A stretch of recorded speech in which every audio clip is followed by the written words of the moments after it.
Hello everyone! Magandang araw sa inyong lahat. Andito na naman po ang inyong nag-iisang Mama Mia para na naman sa panibago at fresh na kwento dito sa ating channel, ang Dear Mama Mia. Welcome po sa mga new subscribers natin. Maraming salamat sa inyong panonood at maraming salamat sa inyong pag-subscribe. Yung mga hindi pa po nakapag-subscribe, pag nakita mo to at pag pinapanood mo to, please do subscribe and click the notification bell para lagi po kayong updated sa tuwing may bago tayong video na ina-upload. And syempre, sa mga dati pa nating suki, mas maraming salamat sa inyong pag-aabang.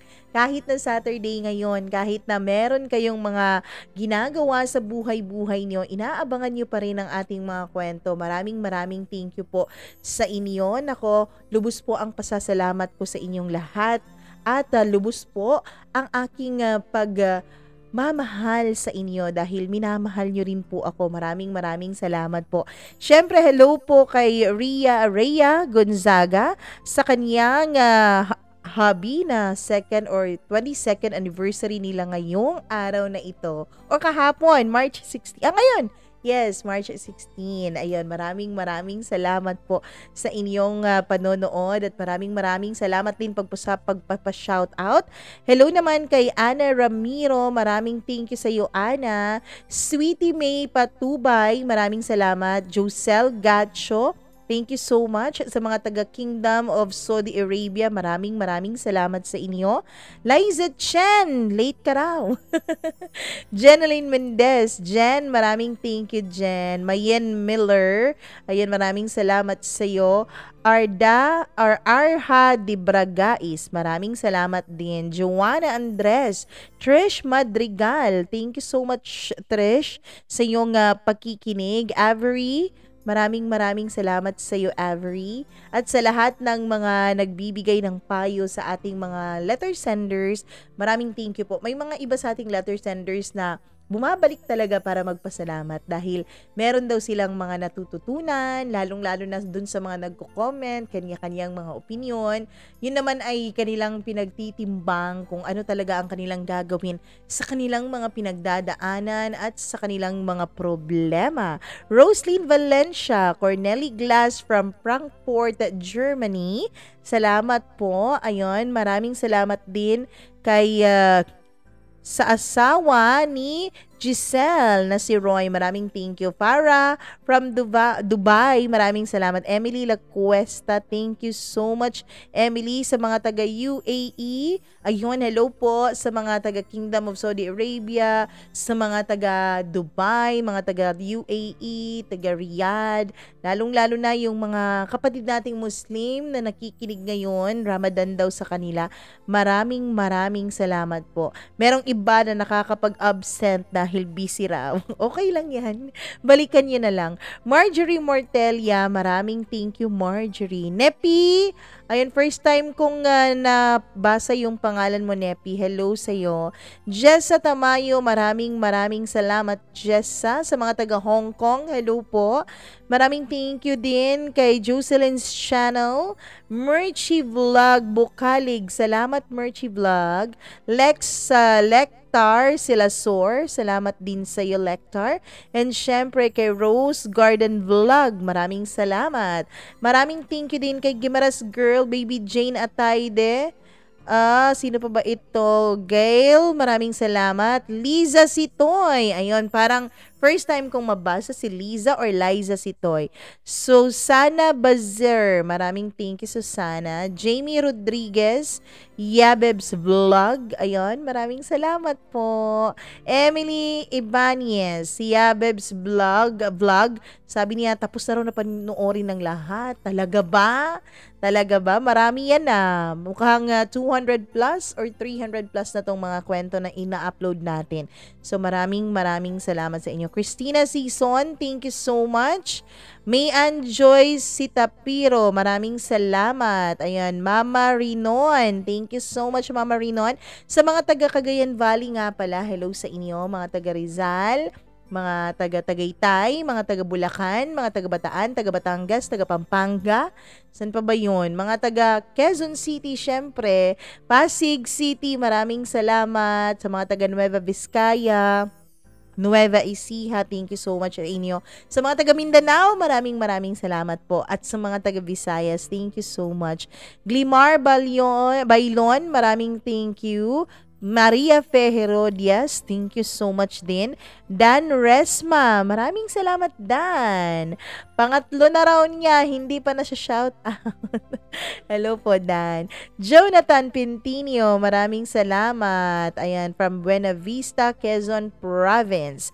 John Malinaw, Tep TV, thank you. Elizabeth, maraming salamat. Antonio Villanueva, Chong Germs, thank you so much. Ayan. Hello kay Rizel and Dolor. Thank you. Maraming salamat po sa mga taga Pampanga. Marvy Montesilio. Happy birthday sa iyo, Marvy Montesilio. Mel C. Capistrano. Maraming salamat. Kling Family. Ayon, Riza Banola. Diana Diaz. Rayana Santos, tama. Ayan lang sa mga taga Quezon City. Glory, Jean Espirito, maraming thank you. Andy Tambayan Vlog, Jenny Visalo, ayun. Emily Aceris from Singapore, maraming salamat po. Nora Barido, Hamandre sa taga Oman, Muscat, Middle East. Maraming thank you sa'yo. Ayun, maraming salamat Chazi Chai. And from San Francisco, USA. Maraming salamat San Francisco, USA. Mahal na Reyna. Thank you so much. Josevina, maraming salamat. Pedi Gia Acosta sa Tanza, Cavite. Maria Kirod, maraming salamat. Hello daw, pa-shout out kay Jovelyn and Jo Marie Tagiam Kirod from Hong Kong. Maraming salamat po. Sa mga taga Tayag, Pampanga or Jimmy Tayag, maraming salamat from Pampanga. Vic Manzanares from Cebu. Hello po sa mga taga Cebu. Jeffer Dobisen, thank you so much. And Mary Ann Max, maraming salamat sa lahat po ng hindi pa natin na shoutout. Pasensya na at isa-shoutout po kayo sa susunod. Comment lang po talaga ng comment dahil merong panahon para sa inyo, 'di ba? Baka naman bukas makalawa kayo na ang ating masa-shoutout. Nako, maraming salamat po sa inyo at pasensya na dahil natagalan tayo sa pag-shoutout. Atin ang simula ng kwento natin ngayong araw. Nako, naniniwala po ba kayo na kapag ang isang pag-ibig ay dumarating na lang bigla, ay mawawala din bigla-bigla na parang bula? Nako, pakinggan natin ang letter mula kay Nicole dito lamang sa paborito niyong programa, ang Dear Mama Mia.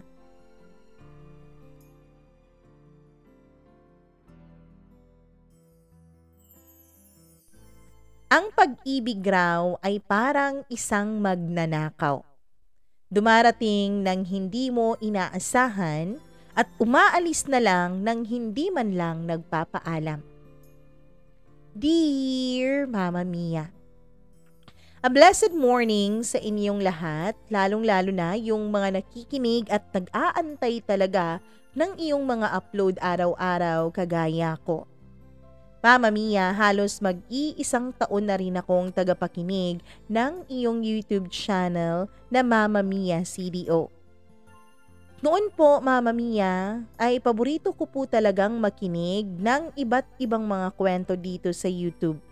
Pero nung nadiskubre ko po ang iyong YouTube channel, ay ikaw na po ang laging unang-una kong inaabangan. Kapag naman nauubos ko na ang lahat ng mga kwentong ina-upload mo, yung mga pinakaunang kwento po ang binabalikan ko. Nakaka-inspire kasi yung ibang mga kwento, Mama Mia. Kahit na yung iba ay nakakainis, ay okay lang din sa akin. Inaasahan ko na naman, Mama Mia, na meron talagang mga kwentong ganon. Hindi ko alam kung saan ko ilalagay ang kwento ng buhay ko. Kung nakakainis ba? Nakaka-inspire ba? O nakakaawa ba? Siguro hindi po unique ang kwento ko para sa ibang tao. Siguro marami sa inyo ang naranasan na rin ang naranasan ko. Mama Mia, tawagin niyo na lamang ako sa pangalang Nicole. 29 years old at isa po akong office staff dito sa lugar namin. At dahil po sa trabaho ko, Mama Mia, ay na-meet ko po ang isang lalaking itago na lang natin sa pangalang Fernando. 6 years ago po yun, Mama Mia. Isa po siya sa pinakagwapong lalaki na nakilala ko dito sa aming lugar. Matangkad, maputi, matangos ang ilong, cute na cute ang mga lips, at may mga mata na sobra-sobrang expressive. Yun bang tingin pa lang, Mama Mia, matutunaw ka na? Tingin pa lang, malulusaw na lahat ng nararamdaman mong sakit. Ganon ang dating niya sa akin. Para po siyang isang artista. Mama Mia, hindi po ako mahilig sa artista. Ang dami-daming beses ko na pong nakakita ng artista sa kung saan saang lugar, pero hindi naman ako nagkakandara pa. Kahit pa yung mga sikat at yung mga gwapo na pinagkakaguluhan ng iba. Ako kasi ang tipo ng tao, Mama Mia, na kapag hindi ako kilala ng isang tao, bakit ko siya pag-aaksayahan ng panahon? Kaya lang, kakaiba talaga ang dating sa akin ni Fernando. Crush na crush ko talaga siya, Mama Mia.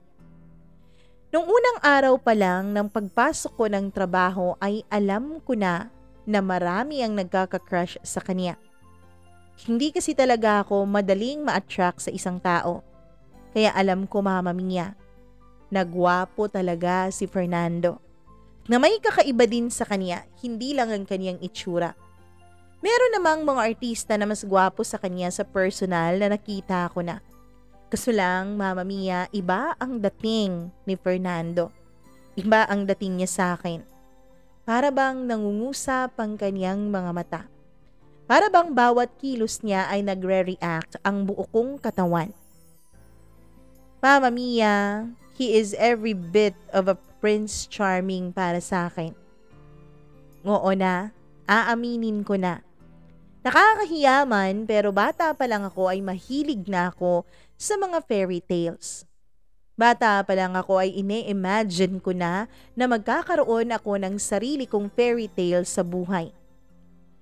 Mama Mia, ang problema nga lang ay parang pumasok na po sa utak at puso ni Fernando ang kanyang pagiging gwapo.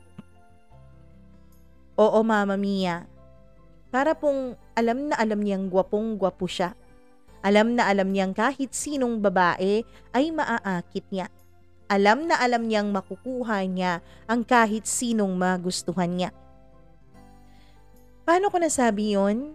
Kasi halos linggo-linggo. Hindi, Mama Mia. Halos 2 beses sa isang linggo na iba't ibang babae ang nakikita kong kasama niya. Iba't ibang babae ang nakikita ko, Mama Mia, na para bang sweet na sweet sa kanya. Na para bang may relasyon silang dalawa. Hindi ko alam, Mama Mia, kung pumapayag rin ba ang mga babae ng ganon. Siguro pumapayag. Para sa iba, mabuti na lang na merong panandaliang panahon na napansin sila ng taong gusto nila kaysa sa wala talaga.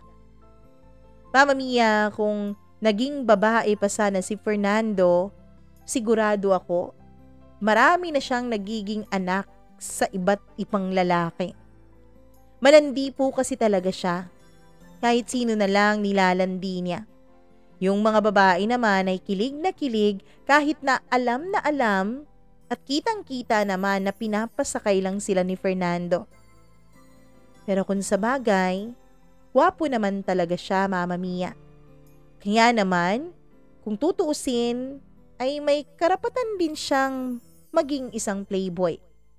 Sa panahon nga natin ngayon, kahit yung mga alanganin ng itsura ay nagiging playboy. Kahit na yung mga taong hindi naman kagusto-gusto ay nagiging playboy.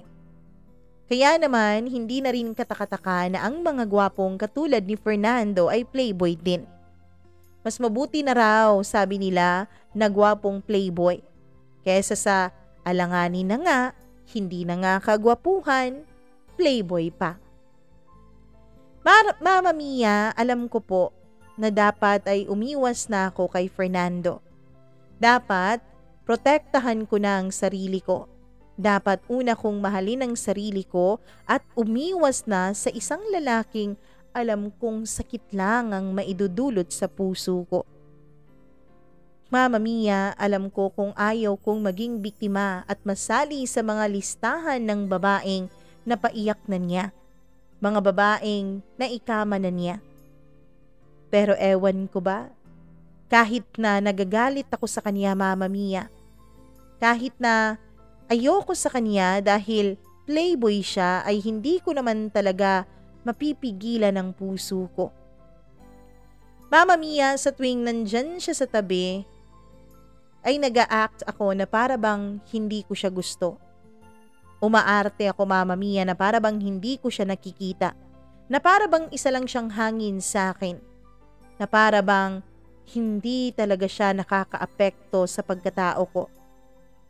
Pero deep inside, Mama Mia, aminin ko man o hindi, i-deny ko man sa lahat ng mga katrabaho ko at sa kung sino mang nakakakilala sa akin, hindi ko po made-deny sa sarili ko na nagwi-wish pa rin ako, Mama Mia, na sana kaya niyang sirain ang barrier na sinet ko sa sarili ko. Na sana kaya niyang magbago para sa pag-ibig. At sana yung pag-ibig na yun ay ako. Sana yung pag-ibig na yun, Mama Mia, ay maging napakalakas at napakatindi. Para ang isang katulad niya ay magbago ng tuluyan at magmahal ng totoo. Oo na, fairy tale na kung fairy tale. Iniisip ko na para bang napaka-imposible nun. Kaya lang, libre lang naman ang mangarap, hindi ba, Mama Mia? Libre lang naman ang mag-wish na sana balang araw ay magbago rin si Fernando. At sana ako ang dahilan ng pagbabagong yon. Kaya lang, sino ba naman ako? Sino ba naman ako para magustuhan ng isang Fernando? Yung mga babae kasing sinasabi ko sa inyo, Mama Mia, na nagiging babae ni Fernando ay ibang-iba sa akin. Napakaganda nila. Napaka-sexy. Pang modelo ang dating. Pwedeng commercial model, pwede ring ramp model. Habang ako, Mama Mia, isang ordinary girl lang po. Ni hindi rin kagandahan. Hindi rin malakas ang aking appeal. Samantalang si Fernando, Mama Mia, ay parang isang Greek god na pangarap ng lahat ng babae. Parang isang Greek god na kahit alam mong lolokohin ka lang, alam mong aanakan ka lang at iiwanan, ay pumapayag ka pa rin dahil ganun katindi ang iyong nararamdaman.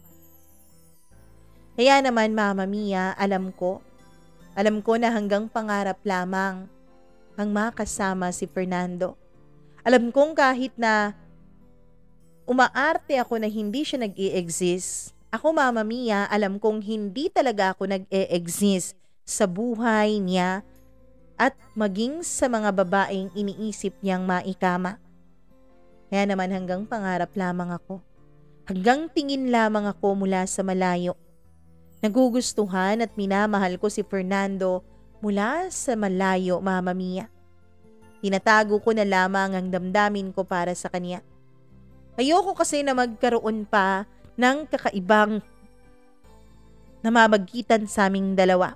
Ayoko kasi na isipin ng iba na napakataas naman ang pangarap ko. Kahit nga ayoko kay Fernando, ayoko sa ugali niya, ay wala akong pinagsasabihang iba. Dahil alam ko, Mama Mia, alam ko na kapag nalaman ng iba ang opinyon ko tungkol sa pagiging babaero ni Fernando, ay tataas lang ang kilay nila. Siguro magtatanong lang sila, ano bang pake ko kung ganun si Fernando? Hindi naman niya ako magugustuhan kailanman. Kaya hindi raw ako dapat na mag-alala. Sabi ng utak ko, hindi dapat ako mag-iisip na magiging kasali ako sa mga babaeng nasa listahan niya dahil out of my league talaga si Fernando. Hindi ako ang babaeng kaniyang magugustuhan. Pero Mama Mia, sadyang mapaglaro talaga ang tadhana. Dahil dumating ang pagkakataon na kahit wini-wish ko sa loob-loob ko, ay hindi ko naman talaga ine-expect ang pagkakataon na darating pala ang panahon na mapansin din ako ng isang Fernando. Yun ay isang araw, Mama Mia. While nagkakaroon po kami ng monthly meeting, ay lumapit siya sa akin bigla-bigla. Gulat na gulat ako dahil hindi naman niya ugali yun. Hindi naman siya lumalapit sa mga katulad ko sa opisina. Sa mga katulad kong ordinary girl. Sa mga katulad kong parang nerd, Mama Mia. Sa mga katulad ko na para bang napaglipasan na ng panahon. Hi, Nix. Pwede bang tumabi sa'yong umupo? Nix? Iniko lang pangalan ko. Yung mga na tumatawag sa akin ng Nix, yun lang ang mga ka-close ko. Uy ha, feeling close siya sa akin. Bakit kaya? Tanong-tanong ko noon sa loob-loob ko na hindi ko naman maigawang itanong sa kanya dahil nahihiya ako. Ayokong mabulol sa kanya, Mama Mia. Ayokong isipin niya na apektado ako sa presensya niya. Kaya naman, nagkunwari na lang ako na walang narinig sa tinanong niya. Hanggang sa nagtanong siya muli. Nix, tanong ko, pwede bang umupo sa tabi mo? May nakikita ka bang nakaupo? Ha? I mean, Fernando, may nakikita ka bang nakaupo? Tanong ko ulit sa kanya. Wala. Bakit may nakikita ka bang hindi ko nakikita?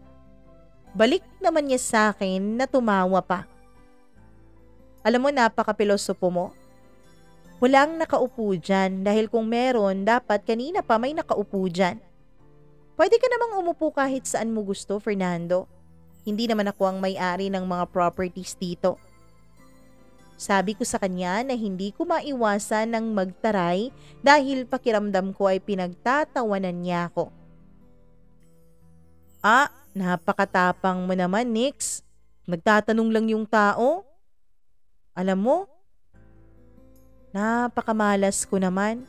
Hindi pa nga ako nakakapag-umpisa, busted na agad ako sa'yo. Sabi niya. Mama Mia, kinilig talaga ako nung sinabi niya yon. Para bang hindi mapakali ang tiyan ko. Para bang tumatumbling ang mga bituka ko sa loob sa sobrang kilig na aking nararamdaman. Pero hindi pwedeng mahalata ni Fernando ang ginagawa niya ay nakakaapekto sa akin. Kaya naman naggalit-galitan ako. Nagtapang-tapangan, Mama Mia. Hoy Fernando, wag mo nga akong pagtripan dyan. Iba na lang. Humanap ka na lang ng ibang gagawin mong, alam mo na, kakatawanan mo. Please, wag dito at wag ako. Sabi ko. Mama Mia, doon naman, ay ngumiti lang siya sa akin. Huwag ka namang matapang Alam mo, pag ganyan na ganyan ka, hindi ko alam kung kailan ako manliligaw sa'yo. Nakakatakot ka Yung iba, kinikilig kapag lumalapit ako. Samantalang ikaw naman ay galit na galit. Bakit ganyan ka sa akin, Nix? Don't you find me attractive? Press ko niyang tanong. Fernando, hindi lahat ng babae na-attract sa'yo. Alam mo na ba yung kasabihan na beauty is in the eye of the beholder? Hindi totoo yun, Nix. Pag gwapo, gwapo. Pag maganda, maganda. Pag pangit, pangit. Bakit ka nandito? Bakit mo ako nilalapitan? Kung pag pangit, pangit pala. Tanong ko sa kanya. Bakit? Sino bang may sabing pangit ka? Ganun ba ang tingin mo sa sarili mo, Nix? Naku, alam mo, hindi ka pangit. Sa totoo lang, maraming nagkakagusto sa'yo dito. Kaso nga lang, dahil dyan sa tapang mo, walang naglalakas loob na lumapit. Sabi niya, alam mo Fernando, kahit anong sabihin mo hindi ako maniniwala sa'yo. Hindi mo ba alam yung reputasyon mo dito sa opisina? Tumawa siya, Mama Mia. Ah, grabe ka naman. Ginajudge mo agad ako ah. Hindi mo pa nga ako kilala. Nakakasakit ka naman ang damdamin, Nix. Sabi niya sa akin, sabay nagpa-puppy eyes. Alam mo, umiwas ka na nga sa akin. Mag-uumpisa na yung meeting. Meron pa akong ipe-present so pwede ba? Huwag mo akong buwisitin. Para naman hindi masira ang araw ko. Sabi ko sa kanya na tumalikod na. Pero hindi siya tumigil. Kulit pa rin siya ng kulit sa akin. Hanggang sa nakita na kami ng aming manager. O ano ba kayong dalawa? Nicole? Fernando? Nag-LQ ba kayong dalawa? Sabat ng aming manager na kanina pa pala kami inoobserbahan. Kanina pa pala niya naririnig ang mga pasaring namin ni Fernando sa isa't isa. Sir, hindi oy. Hindi po kami nag-aaway at nag-LQ. Ewan ko ba dito kay Nicole? Bakit parang ang init-init na lang lagi ng dugo niya sa akin? Sabi niya. Hindi ko siya pinansin, Mama Mia. Pero yung manager namin ay sumali na rin sa panunukso sa akin. Sa crush ka naman talaga niya eh. Ikaw, kung ikaw ang nasa kalagayan niya, ginagawa kang katatawanan ng crush na crush mong tao, hindi ka ba mababad trip? Sabi ng manager ko na tumingin pa sa akin at kumingiti-ngiti. Tumpak po ang sinabi ng aming manager. Nagagalit po ako dahil feeling ko, Mama Mia, ay pinagtatawanan lamang ako ni Fernando. Na para bang hindi niya sineseryoso ang damdamin ko. Na para bang normal lang sa kanya na pagtawanan ang kung sino man na nagkakagusto sa kanya. Pero Mama Mia, pinandilatan ko na lang ang manager ko at sinabi kong kailanman ay hindi ako magkakagusto kay Fernando. Kailanman ay hindi ang katulad niya ang tipo ko. Pagkatapos kong sabihin yon ay nanahimik na ako at kunwari ay nagpe-prepare para sa presentation ko. Ako kasi ang nakatoka, Mama Mia, na mag-present para sa aming sales of the month. Kaya naman, finokus ko na lang doon ang atensyon ko. Kahit na, Mama Mia, hindi ko napipigilan paminsan-minsan na sinusulyapan pa rin sa aking peripheral view itong si Fernando. Mama Mia, sabi ko sa sarili ko, dapat baguhin ko na ang strategy ko. Dapat wag na akong maggalit-galitan kay Fernando. Kasi nga, kapag naggagalit-galitan ako, pakiramdam ko, Mama Mia, ay para bang mas kinukulit pa niya ako. Para bang mas gusto niyang nakikita akong sumisimangot sa kanya. At para na rin hindi niya ako napitan, dapat ay bigyan ko siya ng ibang strategy. Yung strategy na para bang hindi niya mararamdaman, Mama Mia, na galit ako sa kanya. Sabi ko sa sarili ko, kapag panahon ng trabaho, papansinin ko si Fernando. Pero yung pagpansin ko ay dapat professional lang ang dating. Dapat hindi yung galit. Dapat hindi rin yung nakasimangot.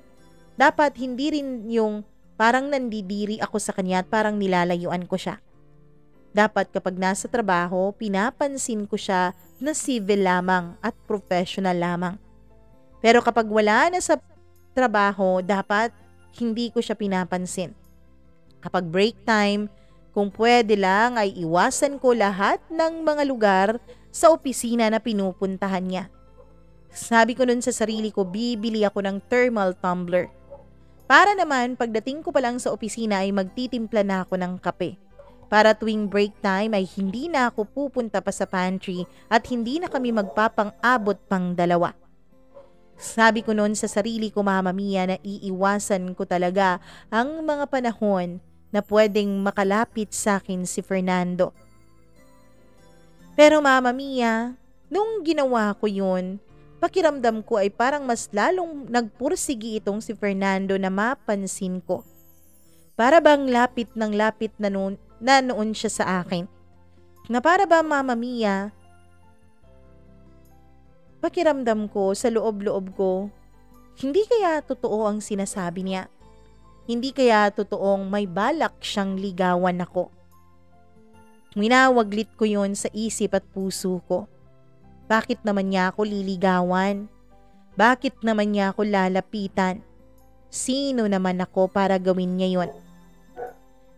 Mama Mia, kung meron akong strategy para wag na akong lalapitan ni Fernando, ay meron ding strategy siya para mas lalo siyang mapalapit sa akin. Sa tuwing merong project na ina-assign sa akin at merong trabahong hinahanap sa akin ng boss ko o pinapagawa sa akin, ay nagvo-volunteer po siya talaga na tulungan ako.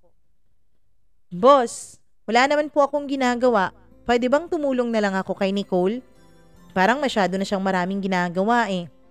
Sabi ng boss ko. Ikaw, Fernando, tapos ka na ba sa mga kailangan ko sa'yo? Oo, tapos na po. Tulungan ko na lang si Nicole. Sabi niya. Hindi na, Fernando, kaya ko na. Kaya ko naman ang sarili ko.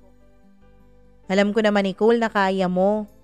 Kaya lang, hindi naman masama na humingi rin ng tulong paminsan-minsan. Sabat ng manager ko na para bang pinaglalapit kami lalo ni Fernando sa isa't isa. Mama Mia, dun ko naisip, baka nga magkasabwat silang dalawa.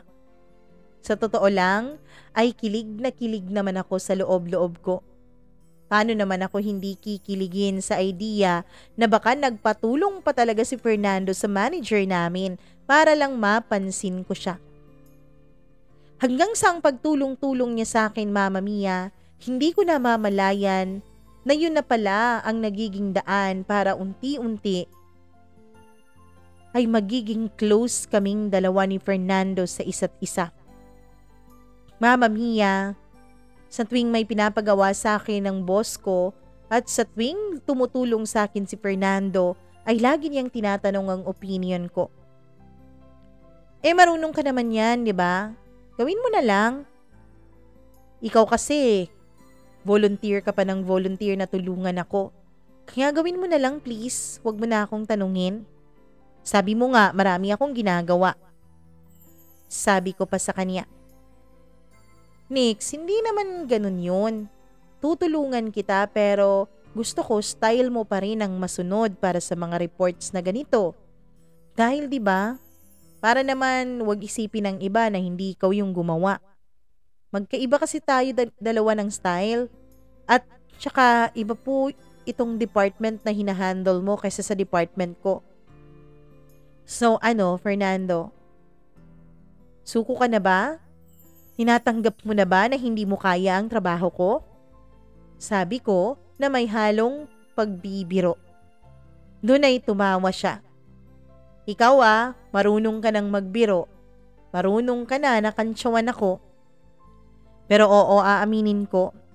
Magkaiba kasi tayo ng department kaya hindi ko alam kung paano ito. Pwede bang patulong kahit saglit lang? Sabi niya. Mama Mia, naisip ko naman na nag-extend na siya ng help sa akin. Sino ba naman ako para hindi siya tulungan sa pinapagawa ko sa kanya? At mula nga noon ay naging magaan na talaga ang loob ko sa kanya. Ngumingiti na ako. Kahit na paminsan-minsan ay sinasabihan ko pa rin ang sarili kong mag-ingat. Kahit paminsan-minsan ay sinasabihan ko pa rin ang sarili kong huwag padadala sa mga matatamis niyang ngiti. Mama Mia, ewan ko ba? Iba na talaga ang nararamdaman ko kay Fernando.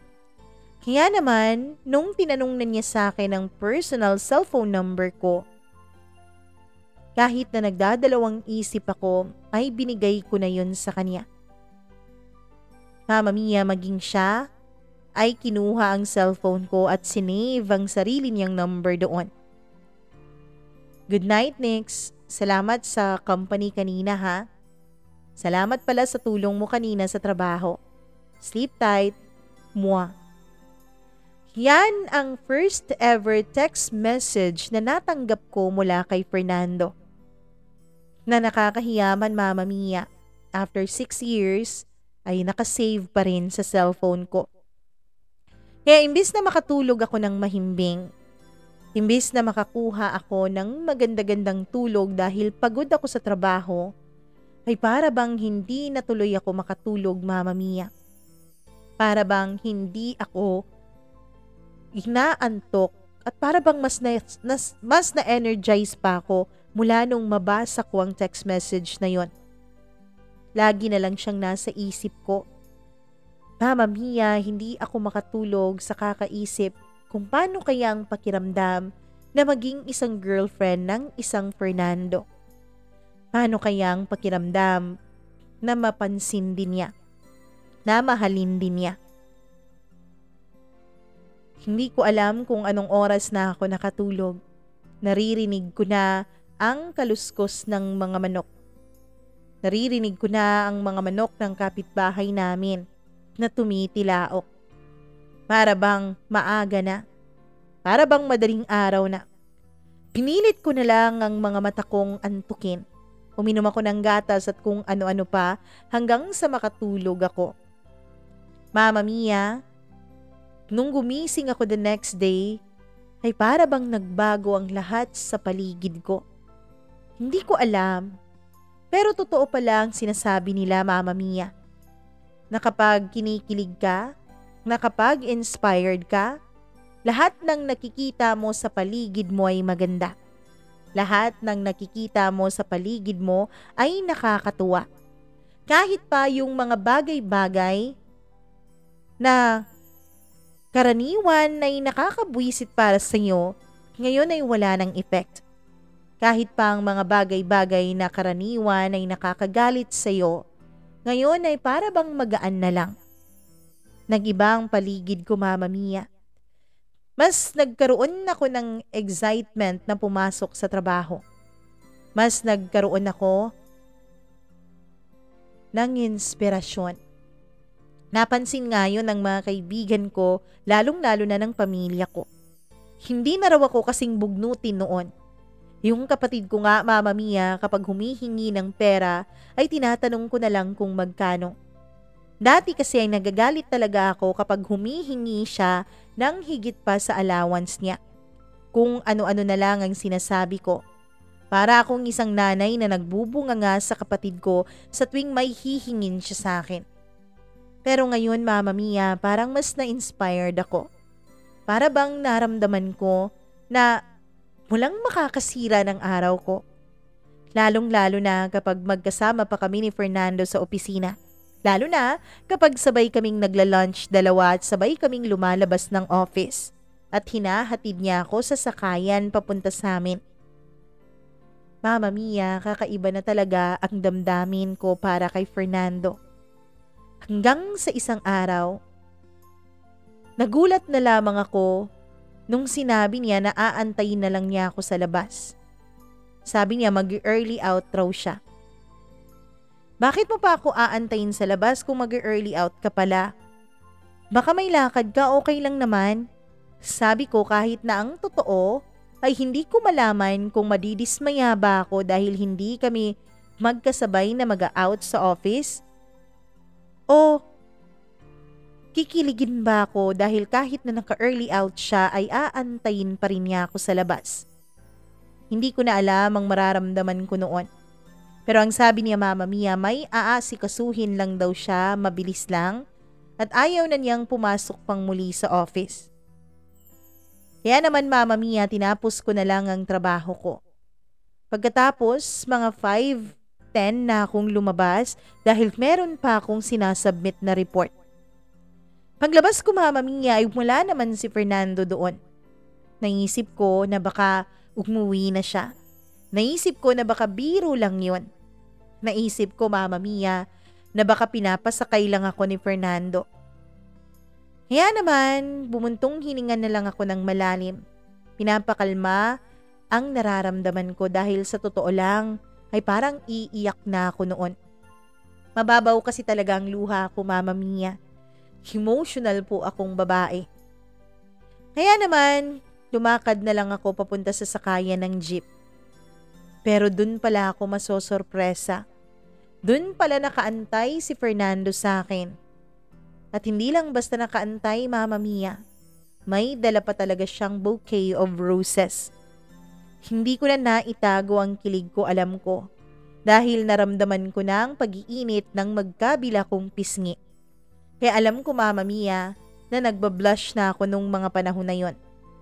Medyo may kaputian pa naman ako kaya halatang halata kapag namumula ang aking mukha. Fernando, anong ginagawa mo dito? Tanong ko. Ano pa ba? Eto, inaantay ka. Medyo natagalan ka yata. Tanong niya. May sinabit pa kasi akong report. Teka, bakit may dala kang bulaklak? Para kanino yan? Huwag mong sabihin may nililigawan ka na. Oy, ikaw ha? Sabi ko pa. Oo, may liligawan pa lamang ako. Talaga ba? Sino naman? Pagmaang-maangan ko pa, Mama Mia, kahit na ang totoo ay kinikilig ako at wini-wish ko na sana nga hindi ako mabokya at mahopya nung mga panahon na yon. Ikaw, Nix. Ikaw ang liligawan ko. Sabi niya sabay abot ng bulaklak sa akin. Kinikilig pa talaga yung mga nakasakay ng jeep at yung mga nag-aantabay pa lamang ng kanilang sasakyan. Pati nga siguro yung mga drivers na nandoon ay kinikilig sa amin dahil may iba na nangangantsaw pa.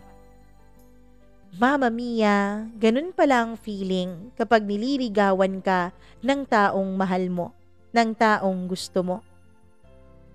Dun pa talaga sa sakayan ng jeep niya, in-express sa akin ang kanyang nararamdaman.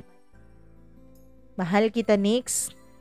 Medyo matagal-tagal na kitang gusto pero lately na-realize ko na mahal kita. Pwede ba kitang maging girlfriend? O pwede ba akong manligaw sa'yo? Sabi niya. Mama Mia, tumango na lang ako at kinilig naman yung iba. Nix, pwede ba kitang ihatid sa inyo ngayon? Gusto ko sanang formal na manligaw sa iyo sa loob ng bahay niyo. Dun, Mama Mia, ay mas kinilig pa ako. Mas lumulutang pa sa alapaap ang mga paa ko. Grabe. Parang seryoso talaga siya sa akin. Dahil kung hindi siya seryoso, siguro naman hindi siya pupunta sa bahay namin. Siguro naman hindi siya magpapakilala bilang manliligaw ko sa aking mga magulang. Kaya naman, Mama Mia, pumayag akong ihatid niya ako. Pumasok talaga siya sa loob at humingi ng permiso sa mga magulang ko.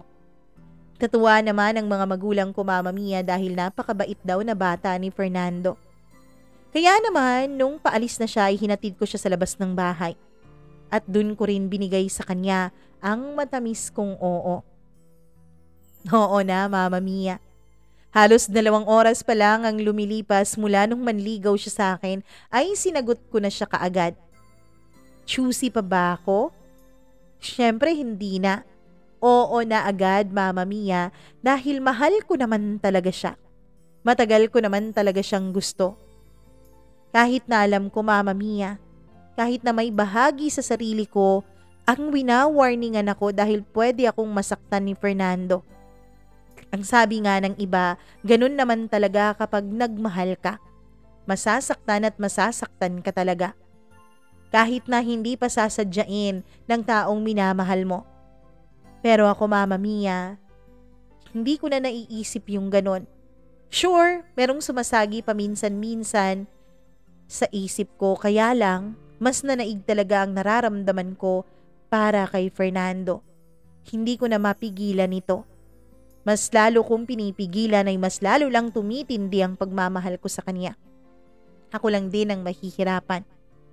Kaya tinanong ko ang sarili ko noon, okay lang ba sa akin na masaktan sa idea na pwedeng magkaroon ng iba si Fernando at kailanman ay hindi kami magkakaroon ng chance na magmahalan? O mas gugustuhin ko na lang na magkaroon kami ng tsansa na maging kaming dalawa at magmahalan kahit na sa bandang huli ay pwede akong masaktan. Mama Mia, na naigang kagustuhan kong maramdaman kung paano ba ang mahalin ng isang Fernando. Kaya naman sinagot ko na agad siya bago pa magbago ang isip niya. Sigurado ka ba, Nix? Tayong dalawa na? Sigurado ka ba dyan? Wala nang bawian, ha?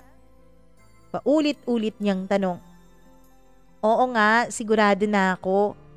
Kung gusto mo, isulat mo pa sa kontrata eh. I-pentel pen mo pa para hindi talaga mabura. Sabi ko na tumatawa. Alam mo, Fernando, isa sa mga bagay na nagustuhan ko sa'yo ay yung ito. Yung pumunta ka talaga dito sa bahay namin. Yung nagpakilala ka talaga sa mga magulang ko. Maraming salamat dahil nirespeto mo ang mga magulang ko. Kaya wala nang rason para hindi kita sagutin. Sa tuwa niya, Mama Mia, ay agad niya akong niyakap at hinalikan ang aking mga pisngi. Nag-sorry pa siya dahil masyado raw siyang mabilis pero ngumiti ako at ang sabi ko ayos lang. Feeling ko, Mama Mia, ako na yata ang happiest girl sa panahon na yon. Feeling ko, yun na yata ang happiest moment ng buong buhay ko. Ganun pala talaga ang pakiramdam kapag mahal na mahal mo ang karelasyon mo, Mama Mia. Bongga pa sa lahat ng bongga. Parang araw-araw ay naglalakad ka sa alapaap. Parang araw-araw ay masaya. Parang araw-araw ay gusto mo na lang gising na gising ka para magkausap kayong dalawa. Halos hindi kami mapaghiwalay ni Fernando sa isa't isa, Mama Mia. At isa pa, ganun pala ang pakiramdam na magkaroon ng boyfriend na kasing gwapo at kasing kisig ni Fernando. Mama Mia, kahit saan kami pumunta, merong mga babaeng tumitingin sa amin. Alam ko, nakaramihan sa kanila ay nag-iisip na ano nga bang nagustuhan sa akin ng isang Fernando. Napaka plain Jane ko lamang. Walang kakaiba sa akin. Samantalang si Fernando, kahit na anong suotin, kahit siguro gusot-gusot o sira-sirang damit ang suotin niya ay gwapo pa rin siya. Mama Mia, alam kong karamihan sa mga babaeng nakakakita sa amin ay naiinggit. Naiinggit dahil ang isang katulad ko lamang na hindi kasing ganda o kasing sexy nila ang napili ni Fernando. Mama Mia, isa pa po sa pinakamagandang feeling ay mula nung naging kaming dalawa ni Fernando ay hindi na po siya nalilink sa ibang babae. Wala na pong ibang babaeng na-e-involve sa buhay niya. Kaya naman sinabi talaga ng manager namin sa akin na mukhang ako na talaga ang seseryosohin ng isang Fernando. Mama Mia, nakita ko talaga ang pagmamahal niya sa akin. Oo, meron siyang mga nagiging girlfriends noon na kasamahan namin sa trabaho. Pero hindi naman niya tinatrato ng ganon. Hindi niya binibilhan ng bulaklak. Hindi niya niyayakap sa loob ng opisina. Hindi niya sinasabi sa iba ang nararamdaman niya para dito. At lalong hindi nagtatagal ng katulad sa amin. Kasi yung mga babaeng nalilink sa kanya noon, Mama Mia, ay hanggang 3 araw o karamihan ay 2 linggo lamang. Samantalang kami ni Fernando ay naging close muna kami bago niya ako ligawan. Mama Mia, nakita ko talaga ang pagbabago ni Fernando at masayang-masaya ako noon. Naisip ko na totoo palang sinasabi nila. Isipin mo lang ng isipin ang mga bagay na gusto mong mangyari. Yun daw talaga ang pinakamalakas na manifestation. At syempre, sabayan mo rin ng dasal sa puong may kapal. At darating ang araw na mangyayari din ang mga pinapangarap mo. Mangyayari din ang love story na iniisip mo. Lahat din ng nasa isipan at utak mo ay magkakatotoo. Yun kasi ang pakiramdam ko, Mama Mia, mula nung naging kaming dalawa ni Fernando. Sure, merong mga away, merong mga konting tampuhan, merong mga konting hiwalayan pero hindi naman yun nagtatagal. Hindi naman umaabot ng 1 araw ang paghihiwalay namin. Dahil, Mama Mia, sadyang hindi talaga siguro namin kinakaya ang mapalayo kami sa isa't isa. Ganon namin kamahal ni Fernando ang isa't isa. Ang sabi nga ng karamihan sa mga katrabaho ko, hindi nila akalain na ang isang katulad ko lang pala ang magpapatino sa isang Fernando. Mama Mia, kung susumahin ko po, mas maraming araw sa relasyon namin ang masayang-masaya ako kaysa sa mga araw na nagtatampo ako, kaysa sa mga araw na nasasaktan ako. Hindi kasi talaga perpekto ang aming relasyon. May mga pagkakataon na nasasaktan niya ako ng hindi sinasadya. Pero Mama Mia, hindi naman aabot ng 3 years ang relationship namin kung hindi talaga kami masaya sa isa't isa. Mama Mia, kung noon ay natatakot ako na baka magsawa sa akin si Fernando, kung noon ay natatakot ako Mama Mia, na baka hindi na niya ako mahalin at baka isang araw ay maglaho na lang ang pag-ibig niya sa akin. Mama Mia, hindi naman yun nangyari. Sa totoo lang, araw-araw pa rin pinaparamdam sa akin ni Fernando ang kanyang pagmamahal. Ang takot ko na baka magsawa siya ay hindi naman nangyari. Ang takot ko noon na baka makakita siya ng mas maganda, ng mas karapat-dapat para sa kanya ay baka iwan niya ako, pero hindi naman yun nangyari Mama Mia. Hindi naman siya naghanap ng iba. Kaya lang, iba po ang nangyari. Mama Mia, ako po ang nawalan ng gana. Ako po ang nawalan ng gana kay Fernando at sa relasyon naming dalawa. Ewan ko ba, totoo palang sinasabi ng iba.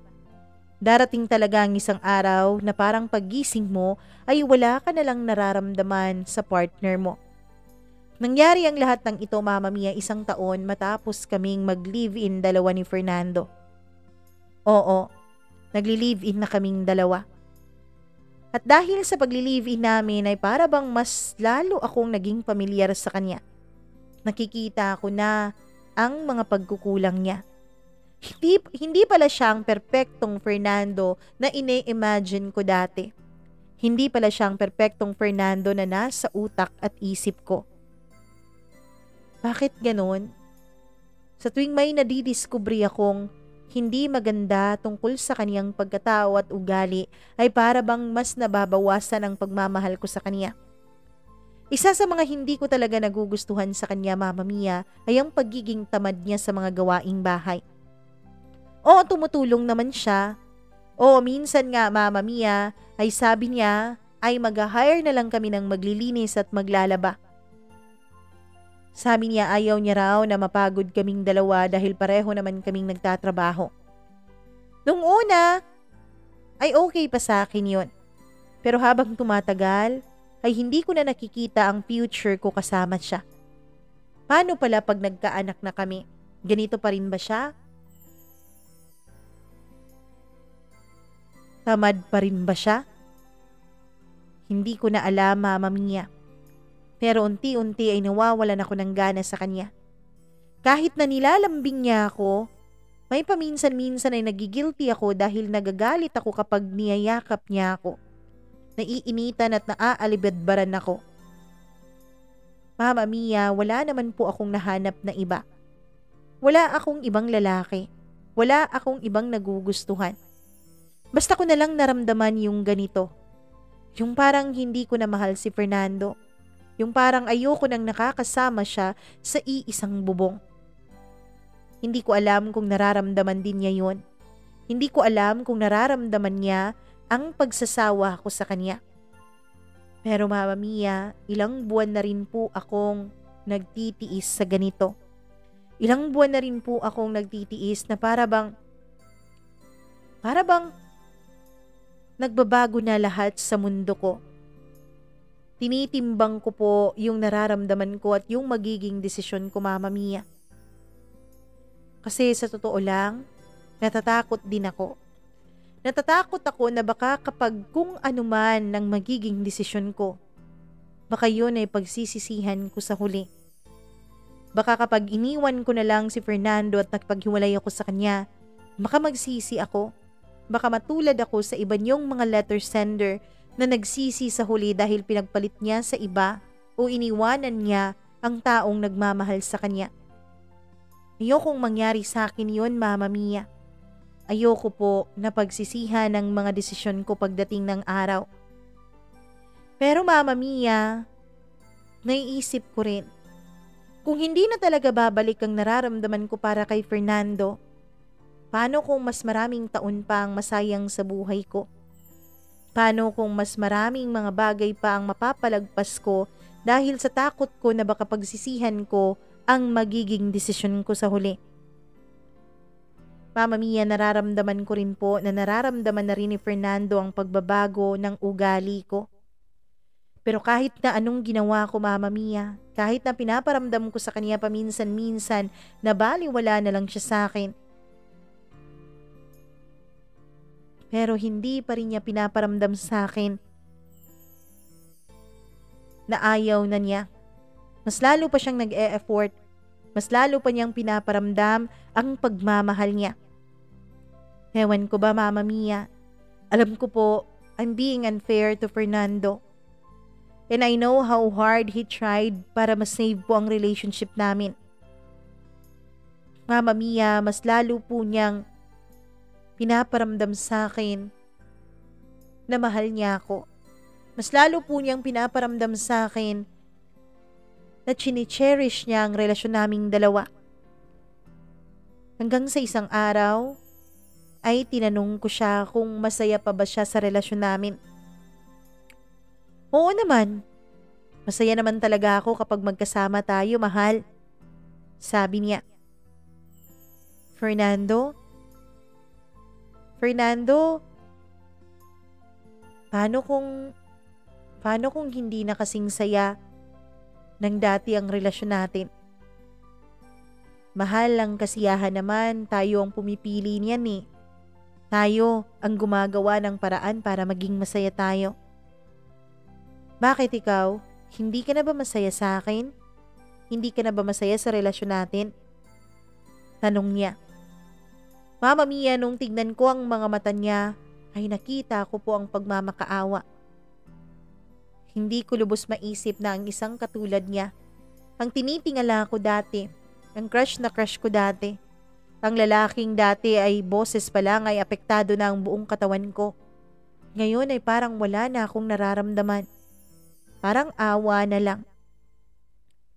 Pero Mama Mia, hindi ko magawang makipaghiwalay sa kanya. Dahil yun nga, takot nga po talaga ako na baka pagsisihan ko ang magiging desisyon ko sa huli. Takot na takot ako, Mama Mia, na baka kapag nakipaghiwalay ako, baka tuluyan na rin ako na maging miserable. Baka hindi na ako makahanap ng isang lalaking katulad niya. Isang lalaking binago ang buong buhay niya at ang buong pagkatao niya para sa akin. Isang lalaking minahal ako ng totoo. Takot na takot ako, Mama Mia. Ano po ba ang gagawin ko? Hihiwalayan ko po ba talaga si Fernando? Paano ko po sasabihin sa kanya na wala na akong nararamdaman? Paano ko po aaminin sa kanya na hindi na siya ang aking pinakamamahal tulad ng dati? Please tulungan niyo po ako. Mama Mia, gusto ko pong i-take ang opportunity na ito. Baka kasi nakikinig si Fernando sa kwento ko. Sana mapatawad niya ako. Sana, Mama Mia, malaman niya na totoo ko siyang minahal. Kaya lang nagbago na ang lahat ng yun ngayon. Maraming salamat po muli. Lubos na gumagalang, Nicole.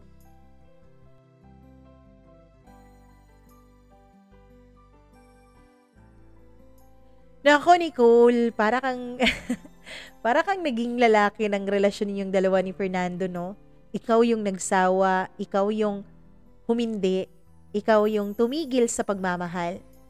Pero para sa akin, Nicole, dapat sabihin mo ang totoo kay Fernando, pero bago mo gawin yon, dapat isipin mo na ang pagmamahal hindi naman po talaga damdamin ng pinapairal. Kasi kapag yun ang pinapairal mo, yung nararamdaman mo, yung emosyon mo, darating at darating talaga ang panahon na hindi mo na mamahalin yung partner mo. Hindi mo na mamahalin yung asawa mo, hindi mo na mamahalin yung girlfriend o boyfriend mo. Kasi ang pagmamahal kumukupas, ang damdamin, ang emosyon kumukupas, nawawala, nalilipasan ng panahon, nagbabago. Sabi nga nila, napaka-deceitful daw ng puso natin. Pabago-bago ng emosyon. Kaya kapag yan ang nagiging basihan mo ng iyong pagmamahal, hindi yan totoong pagmamahal. Kasi ang totoong pagmamahal, kahit abutin pa ng kung anuman, kahit na masaktan ka pa, kahit na may mga pangit ka pang madiskubre sa kanya, dinedesisyon mo pa rin na mahalin siya. Yun ang totoong pagmamahal. Kasi kapag damdamin lang ang pinapairal natin, meron at meron tayong madidiskubring hindi maganda sa mga taong minamahal natin. Meron at meron tayong madidiskubre na isang bagay na madidisappoint tayo, na mati-turn off tayo, na magiging dahilan para mawala ang matinding damdamin na ating nararamdaman para sa kanila. Kasi yung damdamin, attraction po yun, hindi po yun pagmamahal. Kapag dinesisyonan mo talaga na mahalin ng isang tao sa kabila ng kaniyang mga pagkukulang, sa kabila ng kaniyang mga lapses, yun ang totoong pagmamahal. Desisyon po yun, Nicole. So, ikaw ang magdesisyon ngayon. Dedesisyonan mo bang mahalin mo o mamahalin mo hanggang sa dulo itong si Fernando? O desisyonan mo ba na i-end yung relationship ninyong dalawa at maghanap ka na lang ng iba? Desisyon mo yan. Pero naway isaalang-alang mo rin ang opinion ko at ang opinion ng mga tagapakinig natin, which is magko-comment sila sa baba. Hindi ba? Naku, maraming salamat, Nicole, sa pag-share mo ng iyong sariling kwento dito sa atin. Kung ikaw katulad ni Nicole ay may kwento ng sarili mong buhay na nais mong i-share sa iba, mag-email lamang po kayo mamamiacdo0317@gmail.com. Huwag niyo pong kalimutan na mag-like at mag-share nitong video, mag-subscribe sa ating channel at mag-click ng notification bell para lagi po kayong updated sa tuwing may bago tayong video na ina-upload. Siya nga pala, marami pa po tayong ibang mga videos. Kung bago ka sa channel natin, pakinggan niyo po kapag nagkaroon kayo ng panahon yung mga iba nating videos at baka dun kayo magkakaroon ng inspirasyon para magpatuloy sa inyong buhay. Muli po, ako'y nagpapasalamat sa inyong lahat sa walang sawa niyong pagsuporta at sa walang sawa niyong pagmamahal. Magandang araw sa inyong lahat. Ako po ang nag-iisa ninyong Mama Mia.